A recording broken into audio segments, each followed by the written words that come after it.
नमस्कार दोस्तों। क्या हैदराबाद का नाम कभी भाग्यनगर था? क्या हैदराबाद के इतिहास में, सैकड़ों सालों के इतिहास में किसी भाग्यनगर का जिक्र आता है? आखिर क्या वजह है कि ग्रेटर हैदराबाद नगर निगम के चुनाव में चुनावी रैलियों के लिए पहुंचे बीजेपी नेता, यूपी के मुख्यमंत्री योगी आदित्यनाथ से लेकर बेंगलुरु के सांसद तेजस्वी सूर्या तक हैदराबाद का नाम बदलकर भाग्यनगर करने की बातें कर रहे हैं? क्या हैदराबाद का नाम बदलना चुनावी मुद्दा हो सकता है? और क्या अगर हैदराबाद का नाम बदलकर भाग्यनगर कर दिया जाए तो हैदराबाद नगर निगम इलाके में रहने वाले लाखों लोगों की मुश्किलें आसान हो जाएगी? रोजमर्रा की जिंदगी में सड़क, नाली, स्वास्थ्य सुविधाएं और तमाम तरह की मुश्किलें, परेशानियां जो नगर निगम की जिम्मेदारी होती है, उन मुश्किलों का समाधान हैदराबाद का नाम बदलने में छिपा है क्या? ऐसे कुछ सवाल मैं इसलिए आज खड़े कर रहा हूं क्योंकि बीते कुछ दिनों से हैदराबाद नगर निगम के चुनाव के लिए हैदराबाद और हैदराबाद से सटे 4 जिलों में, क्योंकि ये जो नगर निगम है जीएचएमसी, इसमें 4 जिले आते हैं, उन जिलों में अपनी रैलियों में बीजेपी नेता हैदराबाद का नाम बदलने का जिक्र, नाम बदलने का वादा बार बार कर रहे हैं। कल यूपी के मुख्यमंत्री योगी आदित्यनाथ भी वहां थे।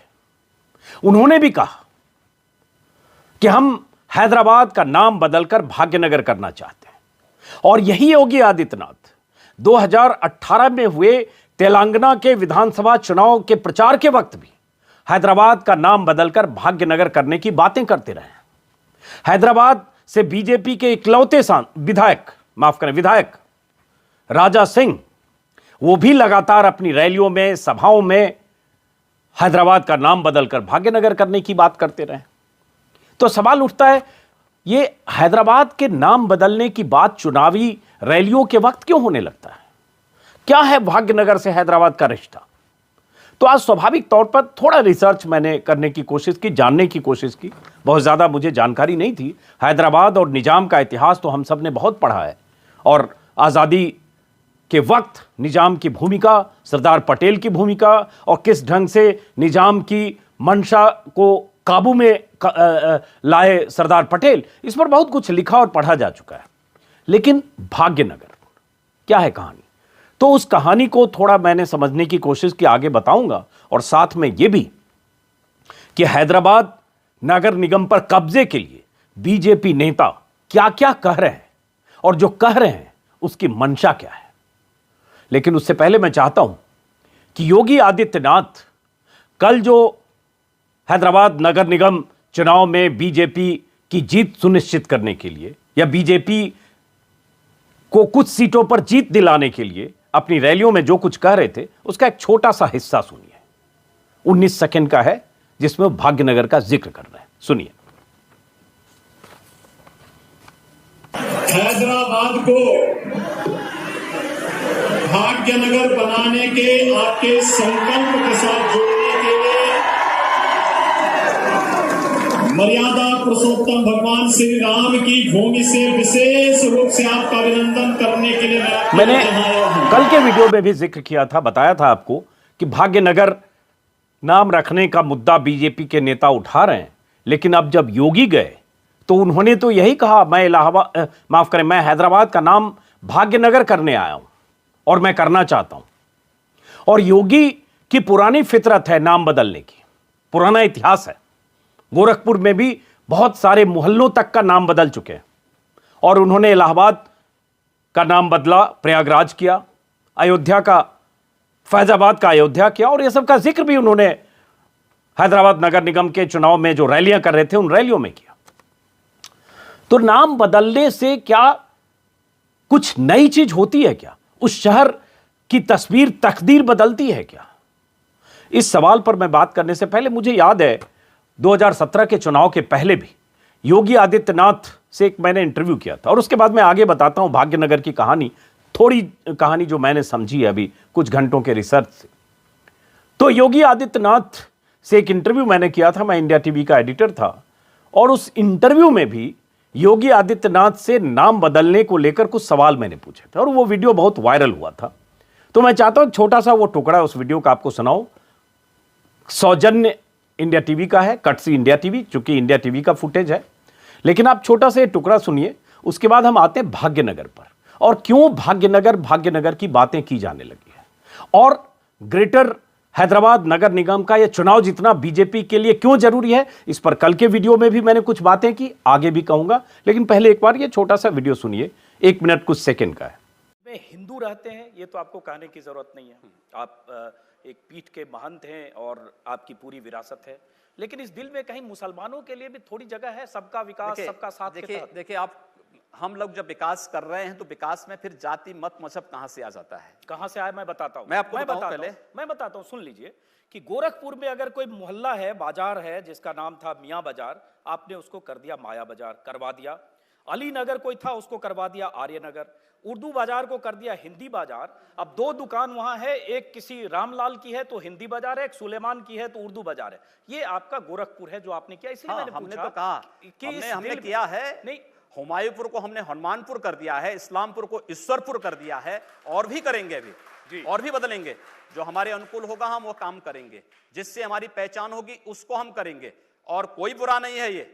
अगर नाम बदल दिया है, आपने मायावती जी को नहीं कहा जिन्होंने अकबरपुर को अम्बेडकर नगर कर दिया है, इसको भी तो बोलिए। आप कहिए कि मेरे दिल में सिर्फ हिंदू बसते हैं और मैं सबका साथ सबका विकास नहीं, हिंदू का साथ हिंदू का विकास, फिर सबका हटा दीजिए। लड़ाई क्यों ऐसी है कि मियां बाजार का नाम माया बाजार या उर्दू बाजार का नाम हिंदी बाजार, अली नगर को आने, जिसका जो नाम है रहने दीजिए। क्यों रहने दे?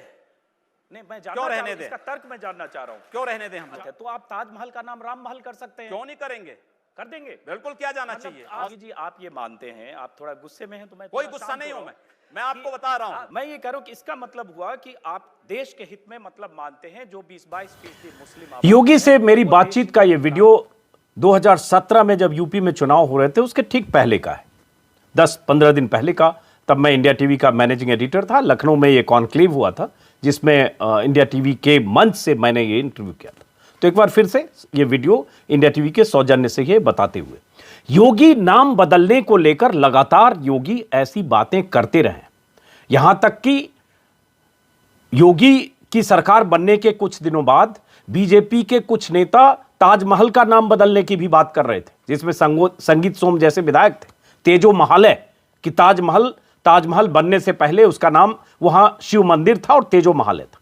तो यह बीजेपी के नेताओं की नाम बदलने की फितरत है, प्रवृत्ति है, लेकिन इन सब के पीछे मंशा कहीं न कहीं मुसलमानों के प्रति एक मन में जो नफरत का भाव है, एक मुसलमानों को नीचा दिखाने का भाव है, यह बताने का भाव है कि सब कुछ हमारा था, तुम घुसपैठिए हो। मकसद यही है। इसी मकसद को योगी आदित्यनाथ और तेजस्वी सूर्या जैसे विधायक, माफ करें सांसद, हैदराबाद में इसी मकसद को साधने की कोशिश कर रहे हैं। अब आते हैं जरा भाग्यनगर पर। मैं इतिहासकार नहीं हूं, कुछ घंटे मैंने थोड़ा रिसर्च करके समझने की कोशिश की कि मेरी भी जिज्ञासा चुकी हुई कि भाग्यनगर का मामला क्या है। तो मैंने जो देखा, एक डेक्कन क्रॉनिकल प्रतिष्ठित अखबार है साउथ दक्षिण भारत का, उसमें एक आर्टिकल दिखा मुझे जिसमें है कि हैदराबाद कभी भाग्यनगर नहीं था। मैं फिर कह रहा हूं, इसकी ऐतिहासिकता की गारंटी मैं नहीं ले सकता, जितना मैंने देखा विकिपीडिया कुछ आर्टिकल्स उसके आधार पर कह रहा हूं। और मैं आप लोगों से भी अपील करता हूं कि अगर आपको कुछ जानकारी अतिरिक्त कहीं से दिखे, किसी किताब में, हैदराबाद के इतिहास से जुड़ी किसी किताब में, या कोई ऐसा दस्तावेज या ऐतिहासिक जिक्र, तो मेरे इस कमेंट बॉक्स में, चाहे फेसबुक पर चाहे यूट्यूब पर, आप जरूर डालें। मैं भी जरा पढ़ना चाहता हूं, क्योंकि ये जिज्ञासा मेरी भी हुई। लेकिन जो मैंने देखा डेक्कन क्रॉनिकल और बाकी जगह जो रिसर्च से थोड़ा बहुत जो मैंने समझा, तो करीब आज से अगर देखें 1591 में, तो 400 साल पहले जब हैदराबाद मतलब उस इलाके में मोहम्मद कुली कुतुब वंश का शासन था, उस वक्त गोलकुंडा उनका कैपिटल था, उनकी राजधानी थी। और गोलकुंडा जब छोटा पड़ने लगा, तो ऐसा कहा जाता है, ऐसा कुछ इतिहासकारों ने लिखा है, जो अलग अलग अखबारों में मैंने विस्तार से कुछ आर्टिकल्स देखे, उसमें जब गोलकुंडा छोटा पड़ने लगा या शहर की आबादी बढ़ने लगी, तो लगा कुतुब शाह को कि एक शहर बसाया जाए, और कुतुब शाह ने एक शहर बसाया गोलकुंडा से सटा, जिसका नाम हैदराबाद रखा गया। ये एक जानकारी है। उसी जानकारी में कुछ दिलचस्प किस्से हैं जो मैं बताता हूं, जो अलग अलग जगह मैंने पढ़ा।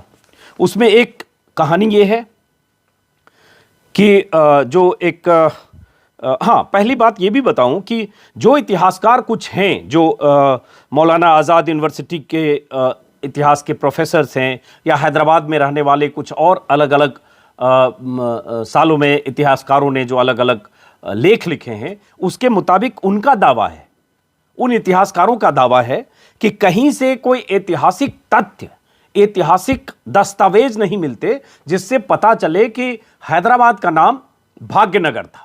लेकिन भाग्यनगर का जिक्र कैसे आया, इसके बारे में कुछ किस्से हैं। वो किस्से क्या हैं? वो किस्सा ये है, वो विकिपीडिया पे भी है, और जिस रिसर्च के कुछ क्लिपिंग्स मैंने देखा उसमें भी है। उसमें कहानी का जिक्र आता है कि जो ये हैदराबाद गोलकुंडा रियासत के जो सुल्तान थे मोहम्मद कुली कुतुब शाह, उनकी मोहब्बत हुई, उनको एक लड़की से प्रेम हुआ, मोहब्बत हुई, दिल दे बैठे, जो भी कहें। उस लड़की का नाम था भागमती। वो बंजारा थी और डांसर थी, कुछ जगह डांसर लिखा हुआ है। उससे उनको प्रेम हुआ और उसके बाद उस लड़की ने इस्लाम कबूल किया और सुल्तान ने उससे शादी कर ली। जब शादी कर ली तो कहा गया कि उसका नाम, जैसा होता है इस्लामिक रीति रिवाज के हिसाब से, उस भागमती का नाम हैदर महल कर दिया गया। और उसके बाद उसी हैदर महल के नाम से जो नया नगर बसाया कुतुब शाह ने, उसका नाम हैदराबाद किया गया। एक ये कहानी है। इसी में बीच में एक दूसरी कड़ी है कि भागमती उनकी प्रेमिका थी जिससे उन्होंने शादी की। भागमती के नाम से ही उस इलाके को उस दौर में कुछ सालों के लिए भाग्यनगर कहा गया। एक ये कहानी है। लेकिन इसका काउंटर कुछ इतिहासकार देते हैं कि किसी भी इतिहास के दस्तावेज में 200, 400, 500 साल पहले के जो भी ऐतिहासिक दस्तावेज या साक्ष्य हैं, उसमें कहीं इस किस्से का जिक्र नहीं है भागमती और कुतुब शाह के प्रेम का, या इनकी शादी का, या इनकी शादी के बाद भाग्यनगर कहे जाने का। इसका जिक्र नहीं। यहां तक कि हैदराबाद के नामकरण में भी हैदर महल की भूमिका को कहा जाता है। हैदर महल मतलब उस लड़की जिसका नाम बदला गया। ये किस्से कहानियां से ये निकली हुई चीजें हैं। ये इसका जिक्र इतिहास में नहीं आता। तो ये कुछ इतिहासकारों के हवाले से ये है। उसके बाद बहुत से इतिहासकार इस कहानी को काल्पनिक मानते हैं। अब इसी में मैंने देखा कि मौलाना आज़ाद यूनिवर्सिटी की प्रोफेसर हैं सलमा अहमद, उनके मुताबिक फ्रेंच ट्रैवलर्स जो उस दौर में आए 15वीं शताब्दी में, 16वीं शताब्दी में, उन्होंने उस दौर में भारत यात्रा की। बहुत सारे विदेशी आते थे और भारत के अलग अलग इलाकों में घूमते थे और अपना विवरण लिखते थे। फ्रेंच ट्रैवलर्स ने जो कुछ भी ब्यौरे लिखे, उन ब्यौरों में कहीं भी भाग्यनगर का जिक्र नहीं है। लेकिन उसी में उन्होंने प्रोफेसर सलमा अहमद फारूकी ने लिखा है कि उस ब्यौरे में कुछ जगह बाग और बगीचे का जिक्र होता है, गोलकुंडा किले के आसपास के बाग और बगीचे का। अब एक थ्योरी ये है कि चूंकि बाग बगीचों वाला इलाका था गोलकुंडा के आसपास, और गोलकुंडा कुतुब शाह की राजधानी थी, इसलिए उस इलाके को बागनगर कहा जाने लगा, क्योंकि बाग शब्द का इस्तेमाल कुतुब डायनेस्टी की कहानियों में बहुत हुआ है। तो एक ये थ्योरी है। और उसके बाद वहीं से बागनगर भाग्यनगर भी कहा जाने लगा। हालांकि फिर ये कहा जाता है, इतिहासकारों का ही कहना है, मैं फिर आपको कह रहा हूं कि आप में से कुछ लोगों को दूसरी कहानियां किताबों में से दस्तावेज के तौर पर या किसी इतिहासकार की तरफ से लिखे जाने की कुछ बात मिले तो मुझे मेरे कमेंट बॉक्स में जरूर डालिए, मैं पढ़ना चाहूंगा। इसमें सिर्फ मैं उतना ही बता रहा हूं जितना मैंने अभी तलाशा है। हो सकता है इसमें भी आधी हकीकत आधा फसाना हो, तो आप से मैं इसमें सहयोग मांगता हूं। तो इसमें है कि भाग्यनगर होने का कोई ऐतिहासिक सबूत बता रहा हूं, किस्से कहानियां अलग हैं, ऐतिहासिक सबूत नहीं मिलता है। और कुतुब डायनेस्टी के दौर की कहानियों में भी भाग्यनगर नहीं है। एक ये। उसके बाद इसी में एक आता है जो कुछ और जगह मैं देख रहा था कि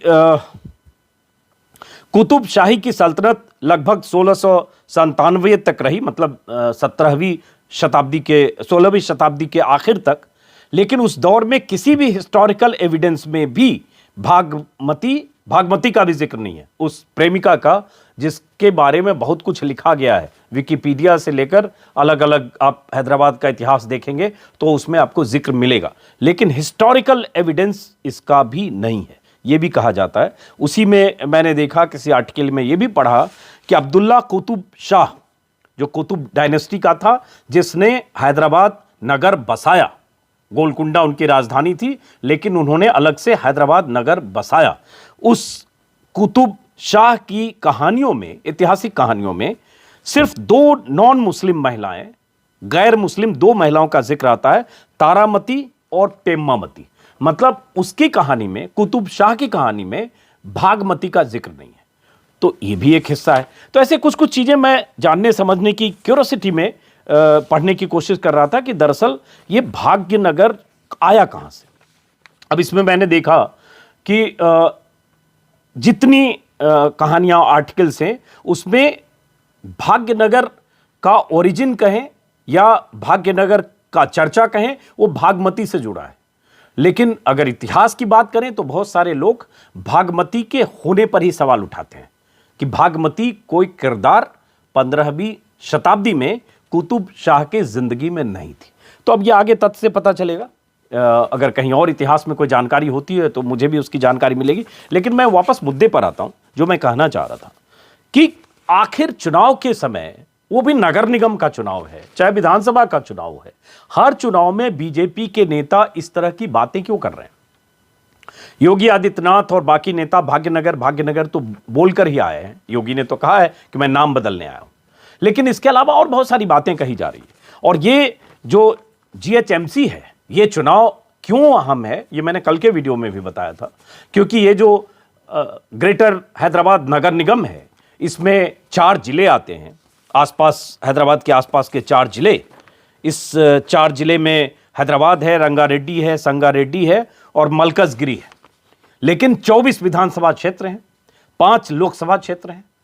और मकसद यह है बीजेपी का कि किसी ढंग से, चाहे ध्रुवीकरण करके, चाहे हिंदू मुस्लिम करके, चूंकि मुसलमानों की आबादी वहां 40 से 42% है, हालांकि हिंदुओं की आबादी 50% से ज्यादा है, लेकिन चूंकि ओवैसी के परिवार का दबदबा वहां 60 सालों से है लगभग, तो इसलिए ये लोग इस तरह की बातें कर रहे हैं, इस तरह का भाषण दे रहे हैं, इस तरह की भड़काने वाली भी बातें कर रहे हैं, जिससे एक ध्रुवीकरण जैसी स्थिति पैदा हो। और उसी में वहां सर्जिकल स्ट्राइक की भी बात हो रही है, वहां पुलवामा की भी बात हो रही है, वहां कश्मीर में, यहां तक कि योगी आदित्यनाथ ने यह कहा कल कि कश्मीर में 370 हट गया, अब कोई भी हैदराबाद का आदमी भी जाकर कश्मीर में जमीन ले सकता है।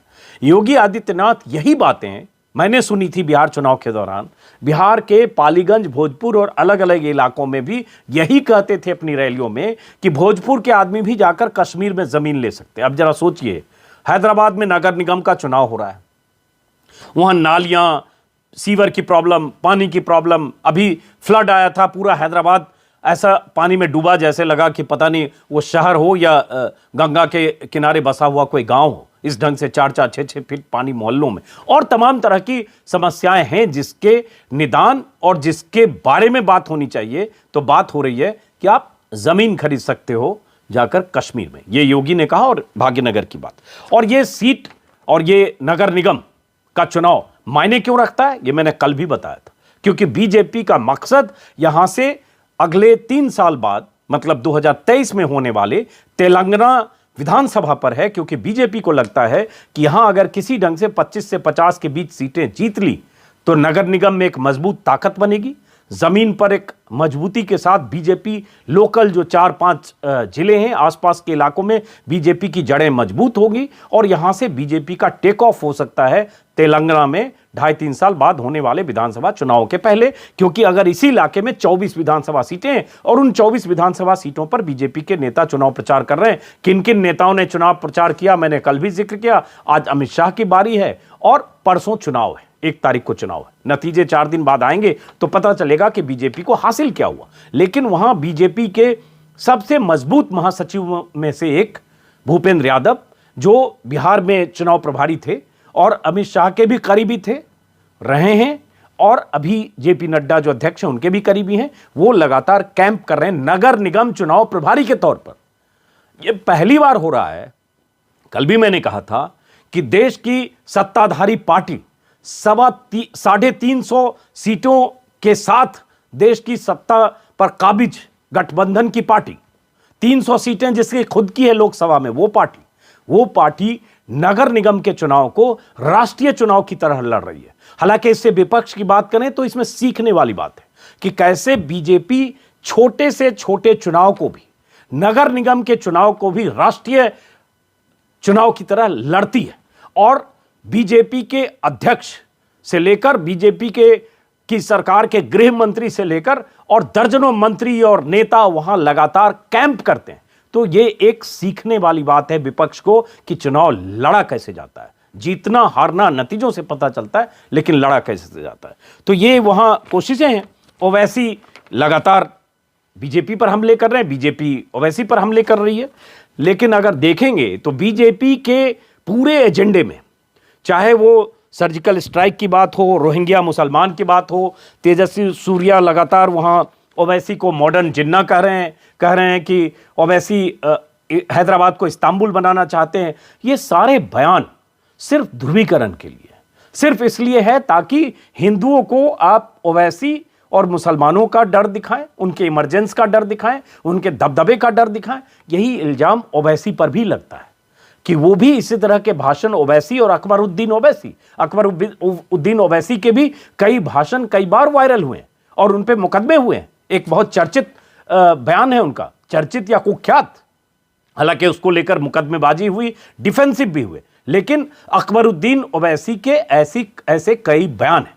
तो अभी बीजेपी कोशिश ये कर रही है कि इस लड़ाई में, चुनाव प्रचार में बार बार ओवैसी पर हमले करे, ओवैसी के पॉलिटिक्स पर हमले करे, ओवैसी की पार्टी को रजाकारों की पार्टी से जोड़े जो आज़ादी के वक्त जिससे रिश्ता था।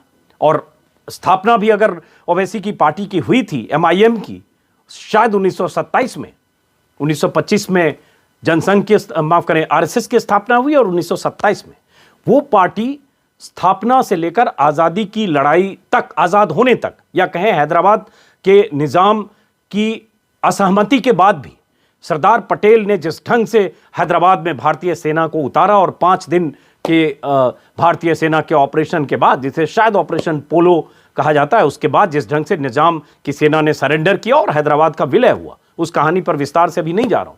लेकिन निज़ाम के करीबी लोगों का एक संगठन, निजी सेना थी, प्राइवेट मिलिशिया, जिसे रजाकार कहा जाता है, और उसमें 1.5 से 2 लाख कहा जाता है लोग थे।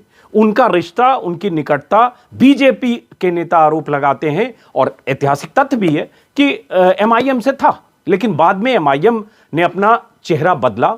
जो MIM के संस्थापक थे उस दौर में, नवाब और उनसे जुड़े हुए कासिम रिजवी, वो चले गए थे पाकिस्तान। लेकिन उसके बाद ओवैसी के ग्रैंडफादर, फिर ओवैसी के पिता लगातार उस पार्टी के कर्ता धर्ता और मुखिया रहे। ओवैसी के पिता सुल्तान सलाउद्दीन ओवैसी 5 बार लगातार 89 से 5 बार हैदराबाद के सांसद रहे। उसके पहले नगर निगम के पार्षद से लेकर विधायक रहे। सुल्तान सलाउद्दीन ओवैसी खुद 4 बार के सांसद हैं। तो उनका अतीत, उनका बैकग्राउंड, उनका भाषण और मुसलमानों की रहनुमाई करने वाले ओवैसी पर हिंदू विरोधी होने का आरोप लगाते हुए बीजेपी इस राजनीतिक खेल में, नगर निगम के चुनाव के इस खेल में सारे दांव आजमाने की कोशिश कर रही है। अब देखना यह है, और पिछले चुनाव की अगर बात करें, 2016 के नगर निगम चुनाव की, GHMC चुनाव की, तो ओवैसी की पार्टी TRS के साथ थी। दोनों ने साझा चुनाव लड़ा और उसके बाद 99 सीटें TRS जीती, 44 सीटें ओवैसी की पार्टी जीती। इस बार जब बीजेपी के नेता लगातार वहां माहौल और मुहिम चलाने लगे कि ओवैसी को वोट देना मतलब पाकिस्तान को वोट देना है, ओवैसी को वोट देना मतलब भारत के विरोध में वोट देना है, ओवैसी को वोट देना मतलब ब्ला ब्ला ब्ला, उसके बाद और लगातार जब हमलावर हुए बीजेपी के नेता TRS पर, तो TRS ने रास्ता अलग किया और अब TRS 150 सीटों पर, कुल 150 सीटों पर चुनाव लड़ रही है। ओवैसी की पार्टी शायद 44 से 48 सीटों पर चुनाव लड़ रही है, जो मुस्लिम बहुल इलाके हैं, जो हैदराबाद ओल्ड सिटी का इलाका है, और बीजेपी जाहिर है 150 सीटों पर चुनाव लड़ रही है। इस जो GHMC की अगर बात करें, अभी बीजेपी को 4 सीटें हैं, पिछले चुनाव में बीजेपी 4 सीटें जीती थी। 4 सीटों वाली बीजेपी, असेंबली में 2 सीटों वाली बीजेपी, वो यहां से एक टेक ऑफ का रास्ता देख रही है और टेक ऑफ का रास्ता देखते हुए अपनी जमीन मजबूत करने की कोशिश करते हुए हिंदू मुस्लिम ध्रुवीकरण के सारे फॉर्मूले जो बीजेपी नेता अलग अलग राज्यों में इस्तेमाल करते हैं, इस बार हालांकि बिहार में कम इस्तेमाल हुआ, जो बीजेपी नेता इस्तेमाल करते हैं, योगी की तो स्ट्रेटजी उसी तरह से होती है और योगी की स्ट्रेंथ वही है। पूरे चुनाव में आपने यूपी में देखा होगा, शमशान कब्रिस्तान सब कुछ आया यूपी चुनाव में, और अब 1.5 साल बाद चुनाव होना है, फिर सब आए। तो ये जो ऐसे नेता हैं ये इसी तरह का भाषण देकर आ चुके हैं। अब देखना है कि जब वोटिंग होती है तो बीजेपी को वहां से हासिल क्या होता है। तो फिलहाल मेरा मकसद आज के वीडियो में भाग्यनगर के बारे में खुद भी समझना था, आपको भी बताना था, और साथ में ये कि शहर का नाम, इलाके का नाम बदल देने से उस शहर की किस्मत नहीं बदलती है। उस शहर के लोग बुनियादी सुविधाएं चाहते हैं, उनके जो अधिकार हैं जीने के लिए, सड़क बिजली पानी से लेकर तमाम चीजें, उन सुविधाओं में क्या इजाफा हो सकता है, शहर कैसे बेहतर हो सकता है, आप कैसे किसी शहर को एक मुकम्मल तौर पर, शहर या इलाके को मुकम्मल तौर पर उसके उस शहर के निवासियों का जीवन स्तर कैसे ऊपर उठा सकते हैं। बात वहां होनी चाहिए, लेकिन बात भाग्यनगर की हो रही है, बात सर्जिकल स्ट्राइक की हो रही है, बात मॉडर्न जिन्ना से लेकर तमाम तरह के हिंदू मुस्लिम तड़का लगाने की हो रही है। लेकिन इस तड़के से बीजेपी को क्या हासिल होगा, फिर मैं कह रहा हूं ये पता चलेगा आज से 6 दिन बाद जब नतीजे आएंगे। फिलहाल इंतजार करते हैं, किसी और वीडियो में मुलाकात होगी। और अगर आपने मेरा वीडियो सब्सक्राइब नहीं किया है तो सब्सक्राइब करेंगे, मेरा हौसला बढ़ेगा। शुक्रिया, नमस्कार।